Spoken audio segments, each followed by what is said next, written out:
নাটোর সদর উপজেলার দীঘাপতিয়া, রাজবাড়ী তথা উত্তরা গণভবনের সামনের মাত্র ১ কিলোমিটার সড়কে ৩টি স্থানে বড় ধরনের ভাঙনের কারণে চরম দুর্ভোগে পড়েছেন পথচারী, স্থানীয় বাসিন্দা ও বিভিন্ন শিক্ষা প্রতিষ্ঠানের শিক্ষার্থীরা।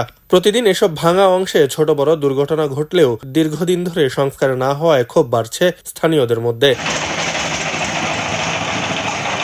স্থানীয় সূত্রে জানা যায়, উত্তরা গণভবনের সামনে থেকে দীঘাপতিয়া পিএন উচ্চ বিদ্যালয় হয়ে সিংড়া উপজেলার কালীগঞ্জ পর্যন্ত সড়কটির একদিকে নওগাঁ এবং অন্যদিকে নলডাঙ্গা উপজেলার সঙ্গে সংযুক্ত।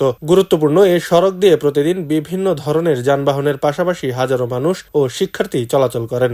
সরজমিনে দেখা যায়, দীঘাপতিয়া বাজার এলাকায় সড়কের দুই পাশে ফুটপাত দখল করে স্থাপনা নির্মাণ করায় সড়কটি সংকুচিত হয়ে পড়েছে। বাজারে চৌরাস্তা, উত্তরা কেজি স্কুলের সামনে এবং দীঘাপতিয়া পিএন উচ্চ বিদ্যালয়ের শহীদ মিনার সংলগ্ন পুকুরের পাড়ের সড়কে বড় বড় অংশ ভেঙে গেছে। বৃষ্টির সময় এসব স্থানে পানি জমে চলাচলে আরো ঝুঁকিপূর্ণ হয়ে উঠেছে। স্থানীয়দের অভিযোগ, ভাঙা সড়কের কারণে শিক্ষার্থীদের প্রায়ই কাদাপানিতে পোশাক নষ্ট হচ্ছে। রোগী বহনকারী যানবাহন ও পণ্য বোঝাই যানও দুর্ঘটনার শিকার হচ্ছে। সপ্তাহে 2 দিন দীঘাপতিয়া হাটে যাতায়াতকারী যানবাহনগুলো সবচেয়ে বেশি ভোগান্তিতে পড়ছে। স্থানীয় বাসিন্দা বলেন, এটা একটা গণভবন থেকে কালীগঞ্জ রাস্তা। হ্যাঁ, এই প্রাইমারি স্কুল আছে, এখানে কেজি স্কুল আছে, দীঘাপতিয়া হাই স্কুল আছে। আপনার একবারে হাই স্কুলের মোড় পর্যন্ত একবার সেই কাদো সেই পানি।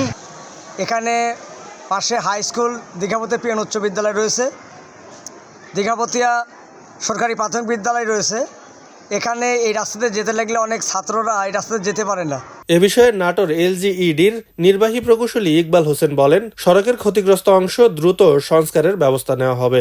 খবরের কাগজ, নিখাদ, নির্ভীক, নিরপেক্ষ।